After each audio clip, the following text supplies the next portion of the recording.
et bienvenue dans votre émission. Il est minuit. Et soyez bénis en Yeshua. Restez bénis en Yeshua, je dirais plutôt, parce que nous sommes déjà bénis en lui, selon les Écritures. Seigneur, nous te bénissons, nous te glorifions, nous te magnifions, toi qui es, toi qui étais, toi qui viens, Adonai Elohenu, El Shaddai Elohim. Nous voulons, Seigneur, ce soir, te dire merci pour ta parole qui nous purifie. Conduis-nous, Seigneur, durant cette émission. Au nom de Yeshua, nous te prions, Père. Amen. Voilà, mes amis, merci en tout cas pour votre présence. Que le Seigneur soit béni pour tout ce qui se fait, tout ce qui se passe, pour l'assistance de son esprit. Son esprit nous assiste tous les jours dans nos difficultés, dans nos combats, dans nos manquements. Ce soir, comme vous le savez, je voudrais parler, grâce au Seigneur, de la divinité de Yeshua, notre Seigneur et Sauveur, le fait que Jésus-Christ est Dieu. N'en déplaise aux autres, aux uns, voilà, il est Dieu, et puis c'est tout. Nous le croyons, il est le Dieu Tout-Puissant, le Père d'éternité, le Père éternel, les Écritures le disent clairement. Donc, il est notre Père, notre Créateur. Il est Père, Fils et Saint-Esprit, il fait ce qu'il veut. Nous sommes sans plus tarder dans Luc chapitre 1er. Et nous lirons à partir du verset 67. Luc chapitre 1 à partir du verset 67. Alors le thème de ce soir, c'est Jésus, le Dieu d'Israël devenu homme. Voilà. Donc il est dit, à partir du verset 67, alors Zacharie, son père, donc le père de Jean-Baptiste bien sûr, fut rempli du Saint-Esprit et il prophétisa en ces mots. Béni soit le Seigneur, le Dieu d'Israël, de ce qu'il a visité et, n'est-ce pas, accompli la rédemption de son peuple. Alors, vous allez me dire, mais où c'est écrit ça? Oui, c'est écrit en fait dans le grec. Donc, si on lit ici dans le français, ça donne de ceux qu'il a visité et délivré son peuple. Et de ceux qu'il nous a suscité un puissant sauveur dans la maison de David, son serviteur, comme il l'avait dit par la bouche de ses saints prophètes pour toujours. Voilà, donc on s'arrête sur les versets 67 et 68. Et surtout, le verset 68. Béni soit le Seigneur. Alors ici, qui parle, bien sûr, c'est Zacharie, le père de Jean-Baptiste, le prophète. Zacharie était, selon les Écritures, lévite. C'était un prêtre, un sacrificateur. Donc c'est quelqu'un qui avait la connaissance aussi des Écritures, parce que les prêtres enseignaient les Écritures, enseignaient la loi, selon Malachie. Et les prêtres étaient ces personnes qui allaient devant le Seigneur pour exposer les problèmes du peuple. Et Zacharie, quand l'ange Gabriel va lui parler, pendant qu'il exerçait son service dans le temple, il va douter de cette parole annonçant justement la naissance de leur enfant, c'est-à-dire Jean-Baptiste. Car Zacharie, sa femme, Élisabeth, était stérile. Et Gabriel lui dira que parce que tu n'as pas cru en mes paroles qui s'accomplissent en leur temps, étant donné que je me tiens devant Dieu, eh ben tu ne parleras plus pendant quelque temps, tu seras muet. Et c'est exactement ce qui s'est passé. Pendant les 9 mois de la grossesse de sa femme, Zacharie était devenu muet. Et à la naissance de l'enfant, sa langue va être déliée et les Écritures nous disent ici qu'il va justement être rempli du Saint-Esprit. Il va se mettre à prophétiser. Rempli du Saint-Esprit. Ce même esprit qui avait rendu grosse Marie pour donner naissance à Yeshua, Jésus-Christ, notre Seigneur et Sauveur. Ce même esprit va remplir Zacharie. Et ce même esprit, selon 1 Pierre 1,10,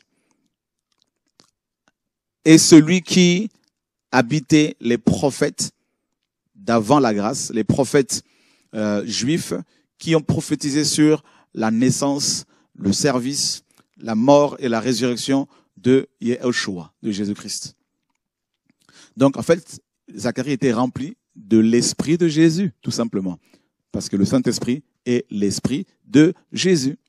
Et l'esprit de Jésus ne parle que de Jésus. Le Seigneur l'a dit, quand il viendra, il ne parlera pas de lui-même, il parlera de moi.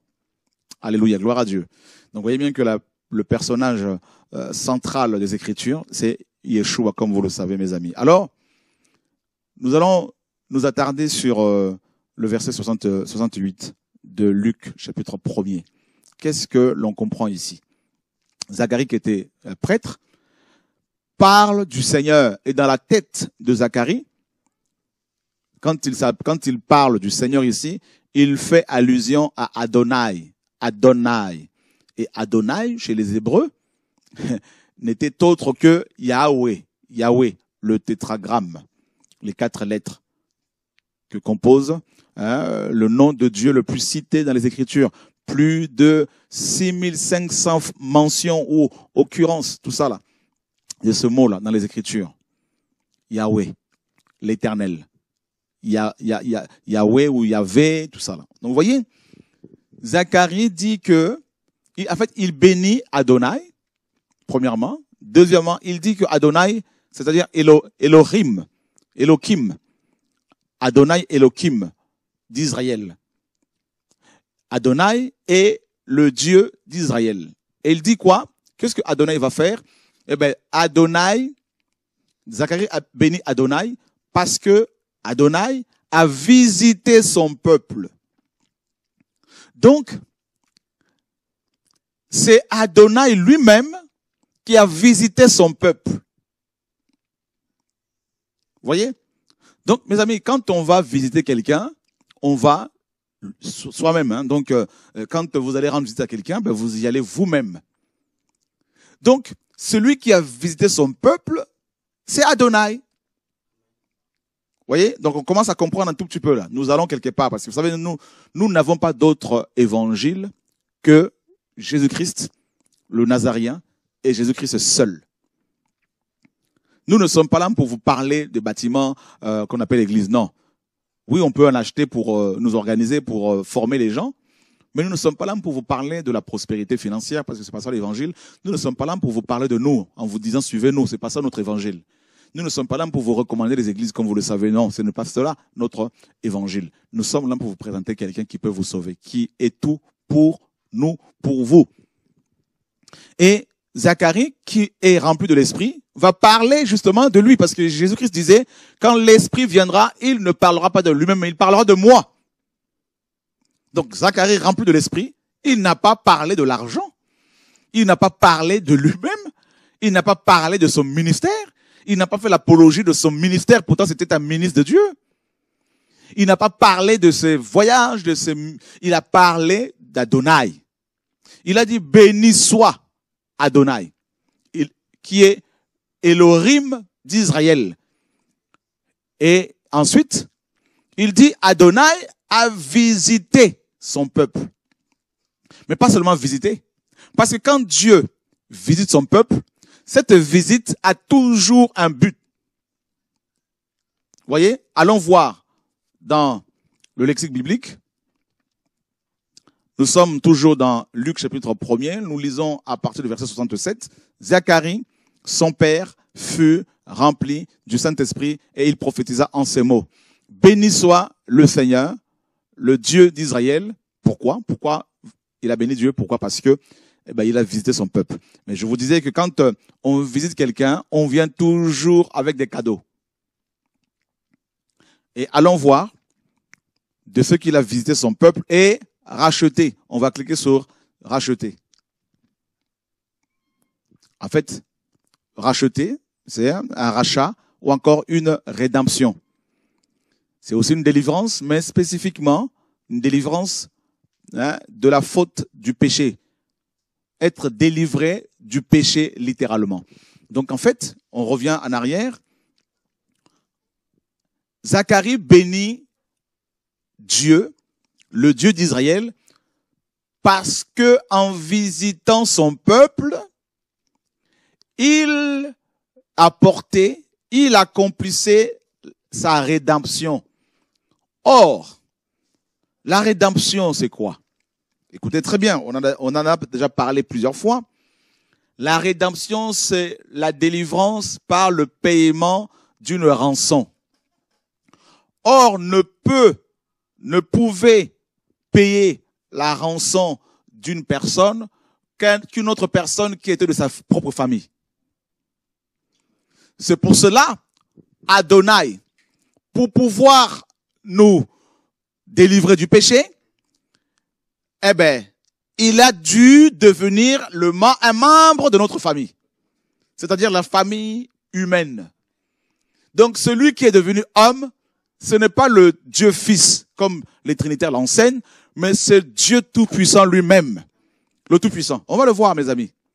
C'est le Très-Haut. C'est-à-dire El Elyon. Vous vous rendez compte ici, là? Zacharie, rempli de l'esprit, et non des doctrines impies sorties de Babylone, de l'Égypte, telles que la Trinité, rempli de l'esprit, il est en train de parler du Dieu très haut, le Dieu d'Israël, qui a visité son peuple, donc les Juifs, pour payer leur rançon. C'est pour cela qu'il fallait qu'ils soient aussi juifs comme eux. C'est pour cela qu'on l'a appelé le roi des Juifs. C'est pour cela qu'il fallait qu'il prenne une identité juive. C'est pour cela qu'on l'appelle Yehoshua de Nazareth. Et Nazareth, c'est en Israël. Il fallait prouver sa judaïté. Sa judaïté également. Le fait qu'il était de la tribu, d'une des tribus d'Israël, pour prétendre être le payeur de rançon. Oh, alléluia. Mes amis. Donc, celui qui est venu payer la rançon, là, c'est Adonai. C'est écrit, hein. C'est Adonai. Celui qui est venu payer la rançon, c'est le Très-Haut lui-même. C'est-à-dire El Elyon. Celui qui est venu payer la rançon, là, mes amis, pour nous racheter, d'abord les Hébreux, c'est, mes amis, Elohim lui-même. C'est pour cela, dans Ésaïe 35, 4, il disait, je viendrai moi-même. Le prophète disait de Elohim, il viendra lui-même, Yahweh viendra lui-même.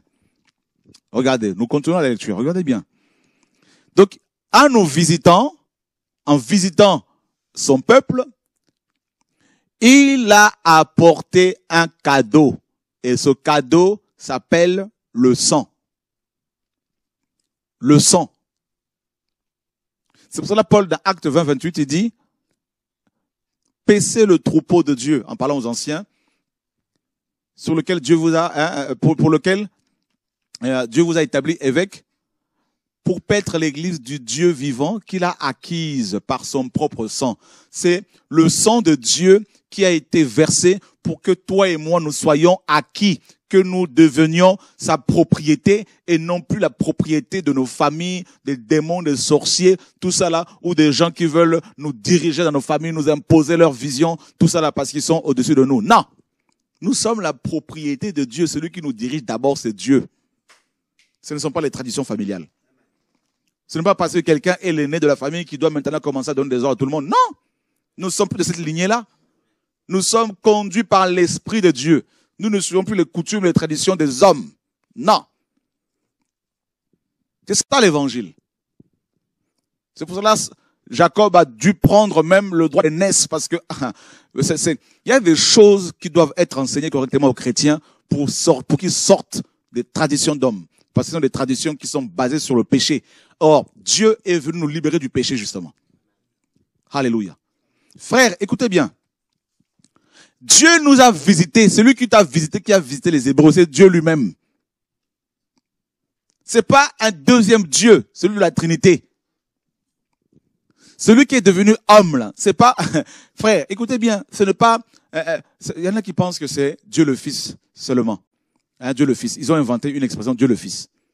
Dieu le Père serait resté au ciel, et Dieu le Fils est venu pour nous libérer. Mais quelle confusion! Moi, les Écritures nous disent ici que c'est le Très-Haut, c'est Adonai qui est venu, c'est Elohim qui est venu, c'est le Dieu d'Israël qui est venu lui-même pour payer la rançon. Or, pour payer la rançon, chez les Hébreux, il fallait être de la même famille que les gens, n'est-ce pas, pour lesquels on payait cette rançon-là. Rappelez-vous bien de l'histoire de Ruth, hein, et Boaz. Ruth, pour être grand-mère de David, parce qu'elle elle est devenue la grand-mère de David, pour faire partie d'Israël, de la lignée du Messie, il aurait fallu que Boaz l'épouse, parce qu'il était de la famille du mari de Ruth qui était décédé. Donc, voyez mes amis, donc Dieu est devenu semblable aux hommes. Quel Dieu? Dieu le Fils? C'est Dieu tout court, parce qu'il n'y en a qu'un. C'est Adonai. Donc Jésus est Adonai. Donc Jésus est le Très-Haut. Allons voir plus loin. Allons voir plus loin. Regardez, nous descendons. Et regardez, au verset 71, si je ne me trompe pas. 71. Et un sauveur qui nous délivre de nos ennemis et de la main de tous ceux qui nous haïssent. Et nous sommes plus loin. Et verset 76. Zacharie parle. Hein. Maintenant, il parle sur son propre fils, sur Jean-Baptiste. Et qu'est-ce qu'il dit? Et toi, petit enfant, tu seras appelé prophète du Très-Haut, car tu marcheras devant la face du Seigneur, donc Adonai, pour préparer ses voies. Attends.